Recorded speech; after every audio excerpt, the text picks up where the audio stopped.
Continuamos leyendo Sinceramente. Recuerden que esto es lectura a la gorra, así que si quieren ser parte de la gorra virtual, por ahí está el link. Más que agradecidos, agradecidas, agradecides, formen parte del bono de fin de año de este canal y continuamos.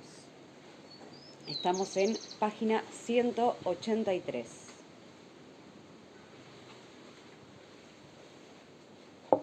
La nueva agenda. Quiero hablar de las políticas de nuestros gobiernos, que tanto odio generaron en algunos de los sectores del poder del país. Una de ellas, central, fue la política de derechos humanos, impulsada tanto por Néstor como por mí. Recuerdo el pliego de condiciones con el que el establishment, a través del diario La Nación y su director general, José Claudio Escribano, intentó condicionar a nuestro primer gobierno. El 15 de mayo del 2003, en la casa de Alberto Fernández, Escribano le pidió a Néstor que no promoviera la inconstitucionalidad de las leyes de impunidad, de obediencia debida y punto final, y que se alineara internacionalmente, de manera definida e incondicional, con los Estados Unidos. No participé de esa reunión, pero sí sé que Escribano criticó, y mucho, el discurso que Néstor había leído luego de que Menem renunciara a competir en el balotaje. Lo había escrito yo, y fue la única vez que Néstor no solo no lo había cambiado ni una coma, sino que le encantó ni bien lo leyó. Escribano criticó con furia el tenor de ese discurso, porque desde las páginas de La Nación pidió echar a quien lo había escrito. Me reí mucho porque no sé si él lo dijo sabiendo que era yo quien lo había redactado, o tal vez pensó que se lo había escrito Carlos Zanini. Sin embargo, no fue solamente José Claudio Escribano el que buscó condicionar nuestra política de derechos humanos. Recuerdo que el entonces jefe del ejército, general Ricardo Brinsoni, se entrevistó con Néstor cuando aún era candidato en la guarnición militar de comandante Luis Piedrabuena, en la provincia de Santa Cruz. Brinsoni estaba reuniéndose con todos los candidatos a presidente, justamente para saber qué harían con las leyes de obediencia debida y punto final. No sé exactamente qué le dijo Néstor, pero sí sé que se refirió a la necesidad de saber la verdad de lo que había ocurrido. Lo cierto es que la defensa, sin claudicaciones que los organismos de derechos humanos habían mantenido viva su... Vamos de nuevo. Lo cierto es que la defensa, sin claudicaciones que los organismos de derechos humanos habían mantenido viva, se reforzó con nuestra llegada al gobierno. Estoy convencida que, por el nivel de presiones, cualquier otro candidato no hubiera impedido que se declarara la inconstitucionalidad de las leyes de impunidad. La certeza no te quita ni un milímetro al mérito histórico e incuestionable de los organismos de derechos humanos, y tampoco nos quita un milímetro de mérito a que en política los resultados son los que valen. Recién el 20 de agosto del 2003 aprobamos, yo era senadora, la ley de imprescriptibilidad de los crímenes de lesa humanidad, y el día después se aprobó la ley de nulidad de las leyes de obediencia debida y punto final. Más tarde, la Corte Suprema dictaminó la constitucionalidad de la norma que terminó con la impunidad. Habían pasado 27 años del inicio de aquellos crímenes. Uno de los gestos más distintivos que realizó Néstor fue el de reconocerse como hijo de madres y abuelas de Plaza de Mayo. Lo hizo el 25 de septiembre del 2003 en su primer discurso como presidente ante la Asamblea Anual de Naciones Unidas. Me conmueve recordarlo, no solo porque fue muy emotivo, sino porque también, tratándose de Néstor, era una autodescripción. Dijo: la defensa de los derechos humanos ocupa un lugar central en la nueva agenda de la República Argentina. Somos hijos de las madres y abuelas de Plaza de Mayo. Él tenía razón, era la nueva agenda. Me causa gracia cuando algunos afirman que instalamos la cuestión de los derechos humanos por conveniencia, como si hubiera sido un tema que en la Argentina de aquellos años diera rédito político. Al contrario, las dirigencias partidarias más relevantes miraban para otro lado frente a las leyes de impunidad, y los únicos que batallaban ese tema eran los organismos de derechos humanos. En Uruguay, en el año 1989, se convocó a un referéndum para que la ciudadanía decidiera si se derogaba o no la ley de amnistía sancionada 3 años antes. que dejaba impune las graves violencias a los derechos humanos que habían tenido lugar durante la última dictadura militar. Sin embargo, y pese a ser un país con una sociedad de tradición democrática, el resultado fue negativo. 20 años después, en 2009, se convocó un plebiscito con el mismo y exacto fin, derogar la ley de amnistía con el mismo y exacto resultado. Nunca se pudo juzgar a los responsables por las violaciones a los derechos humanos. Así que nadie hable de rédito electoral. No, de ninguna manera. Si con algo Néstor nunca buscó rédito político, era con ese tema. Le salía de las tripas.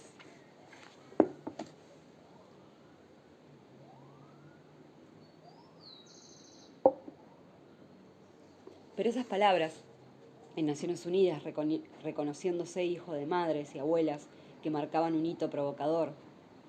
Sin embargo, un gran enojo de la madre de Néstor. Pero esas palabras, en Naciones Unidas, reconociéndose hijo de madres y abuelas que marcaron un hito provocaron, sin embargo, un gran enojo de la madre de Néstor. Una hecatombe familiar. Con María Ostoic siempre tuve una relación espectacular. Dije muchas veces que me llevaba mejor con mi suegra que con mi madre. María, como ya señalé en el capítulo 3, era una mujer extraordinariamente buena. Solidaria, cooperativa, eficiente, muy católica, pero extremadamente conservadora y tradicionalista, lo cual chocaba mucho con nosotros, sobre todo con su hijo. Durante el otoño y el invierno ella vivía en Buenos Aires, en la casa de Alicia, y en primavera y en verano se iba a vivir al sur. Lo cierto es que aquella declaración de Néstor en Nueva York le había caído horrible a María. Lo recuerdo muy bien, fue durante un almuerzo, un fin de semana, porque los domingos siempre almorzábamos con ellas. También se sumaban a esa mesa en Olivos mi mamá, Máximo y mis sobrinas, las hijas de Alicia, si estaban en Buenos Aires. Recuerdo que en un momento dado alguien elogió en la mesa el discurso que Néstor había dado en Naciones Unidas, y creo que fue Alicia la que, divertida, miró a su madre y le dijo: a ella no le gustó nada. ¿Por qué, María?, pregunté yo. ¿Para qué? No tiene por qué decir eso, yo soy la madre. Intentamos explicarle, pero María lo dijo en un sentido figurado, una metáfora, agregué yo, para suavizar. Nada. Ella insistía y volvía a decir que no, y que no, y que no. Estaba totalmente empacada con ese tema. No le había gustado para nada. Estaba de acuerdo con las políticas de derechos humanos, obviamente, pero no era una entusiasta muy grande de las cuestiones políticas, como buena conservadora y tradicionalista. No rechazaba tanto el peronismo porque vivió toda la vida con mi suegro, que era ultraperonista como toda su familia. Sí, pese a los enojos de María, los Kirchner eran peronistas. Quienes criticaron con insidia nuestra política de derechos humanos, tildándola de curro, mienten o niegan la historia. Néstor tenía una decisión muy firme de hacer lo que hizo si llegaba al gobierno, y rechazó de plano las presiones de Brinsoni y de un sector del peronismo. Fue José Pepe Pampuro, luego ministro de Defensa, quien le avisó a Néstor, antes de asumir, que la Corte Suprema, con mayoría automática menemista, tenía preparado un fallo declarando constitucionales las leyes de impunidad. No tengo dudas que lo más simbólico y conmovedor respecto de la relación de Néstor con los derechos humanos ocurrió el 24 de marzo del 2004, en dos momentos diferentes.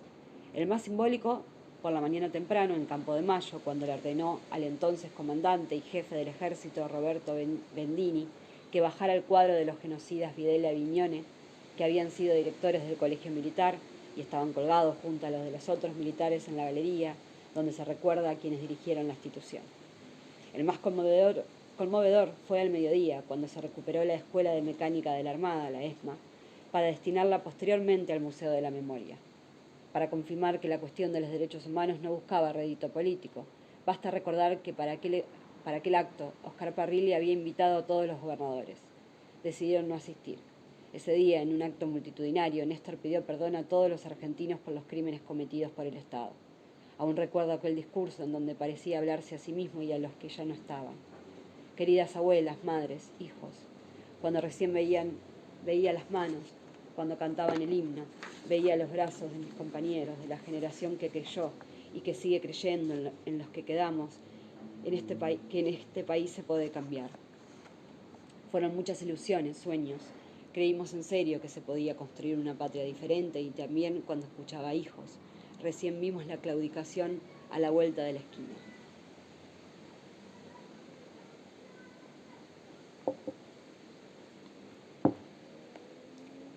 Es difícil, porque muchos especulan, porque muchos están agazapados y muchos esperan que todo fracase para que vuelva la oscuridad sobre la Argentina. Y están ustedes, que nunca más la oscuridad y el oscurantismo vuelvan a reinar en la patria.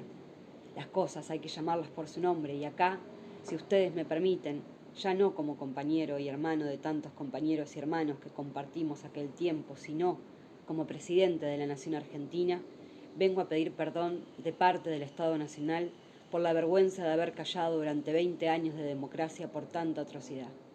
Hablemos claro, no es rencor ni odio lo que nos guía y me guía, es justicia y lucha contra la impunidad.